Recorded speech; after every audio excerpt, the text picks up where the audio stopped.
റൺവേയുടെ സഹായമില്ലാതെ പറന്നുയരാനും താഴ്ന്നിറങ്ങാനും കഴിയുന്ന വൻകിട എയർഷിപ്പുകളുടെ നിർമ്മാണത്തിനായി ഇന്ത്യയും ഫ്രഞ്ച് കനേഡിയൻ എയ്റോസ്പേസ് കമ്പനിയായ ഫ്ലൈയിങ് വെയിൽസും കൈകോർക്കുന്നു.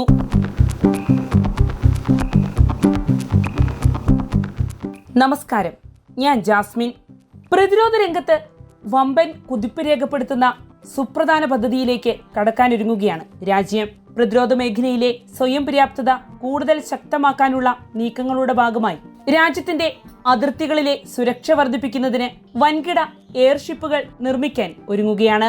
രാജ്യത്തെ പ്രമുഖ എഞ്ചിനീയറിംഗ് കമ്പനിയായ ഭാരത് ഫോർജും ഫ്രഞ്ച് കനേഡിയൻ എയ്റോസ്പേസ് കമ്പനിയായ ഫ്ലൈയിങ് വെയിൽസുമായി ഇതിനായുള്ള ധാരണാപത്രം ഒപ്പുവെച്ചു കഴിഞ്ഞു.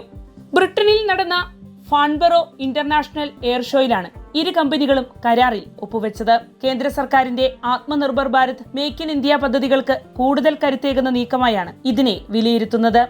ഇന്ത്യയിൽ തന്നെ അത്യാധുനിക എയർഷിപ്പുകൾ രൂപകൽപ്പന ചെയ്യുകയും നിർമ്മിക്കുകയും ചെയ്യുകയാണ് ഈ സഹകരണ പദ്ധതിയുടെ പ്രധാന ലക്ഷ്യം. ഈ കരാർ പ്രകാരം ഫ്ലൈയിങ് വെയിൽസ് വികസിപ്പിച്ച LCA-60T എന്ന ഭീമൻ എയർഷിപ്പാണ് ഇന്ത്യയിൽ നിർമ്മിക്കുക. ഒരേ സമയം 60 ടൺ വരെ ഭാരം വഹിക്കാൻ ഈ എയർഷിപ്പിനാകും. ഹെലികോപ്റ്ററുകളെ പോലെ റൺവേയുടെ സഹായമില്ലാതെ ലംബമായി ഉയരാനും താഴെയിറങ്ങാനും ഇത്തരം എയർഷിപ്പുകൾക്കാകും. അതിനാൽ തന്നെ വിമാനത്താവളങ്ങളോ വലിയ അടിസ്ഥാന സൗകര്യങ്ങളോ ഇല്ലാത്ത സ്ഥലങ്ങളിൽ പോലും ഇത് പ്രവർത്തിപ്പിക്കാനാകുമെന്നതാണ് ഏറ്റവും വലിയ നേട്ടം. മലനിരകൾ, വനമേഖലകൾ, അതിർത്തി പ്രദേശങ്ങൾ തുടങ്ങിയ ദുർഘട മേഖലകളിൽ എളുപ്പത്തിൽ ഇവ വിന്യസിക്കാനുമാകും. പരമ്പരാഗത ഇന്ധന സംവിധാനങ്ങളിൽ നിന്ന് വ്യത്യസ്തമായി ഹൈബ്രിഡ് ഇലക്ട്രിക് സാങ്കേതിക വിദ്യ ഉപയോഗിച്ചാണ് ഈ എയർഷിപ്പുകൾ പ്രവർത്തിക്കുന്നത്. ഇതിലൂടെ ഇന്ധന ഉപഭോഗം കുറയ്ക്കാനും കാർബൺ പുറന്തള്ളൽ നിയന്ത്രിക്കാനും കഴിയും. പരിസ്ഥിതി സൗഹൃദ സാങ്കേതിക വിദ്യ എന്ന നിലയിലും ഈ പദ്ധതിക്ക് വലിയ പ്രാധാന്യമുണ്ട്. ഇന്ത്യൻ സൈന്യത്തെ സംബന്ധിച്ച് ഇത്തരത്തിലുള്ള കൂറ്റൻ എയർഷിപ്പുകൾ നിരവധി മേഖലകളിൽ സഹായമേകും.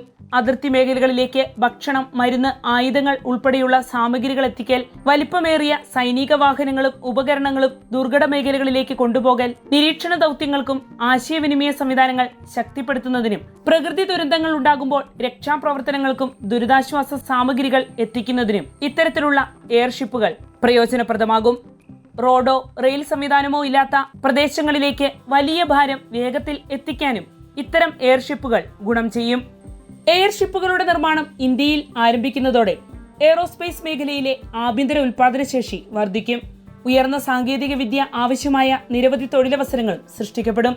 രാജ്യത്തിന്റെ ആഭ്യന്തര ആവശ്യങ്ങൾക്കൊപ്പം ഭാവിയിൽ മറ്റ് രാജ്യങ്ങളിലേക്ക് ഇത്തരം സംവിധാനങ്ങൾ കയറ്റുമതി ചെയ്യാനും പുതിയ കരാർ വഴിയൊരുക്കും.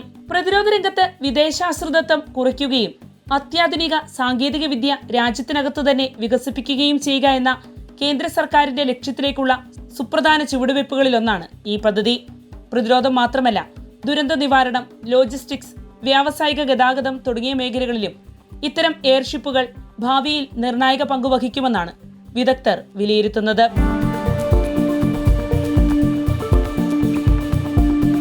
വാർത്തയുടെ നിറം തേടി തനിനിറം.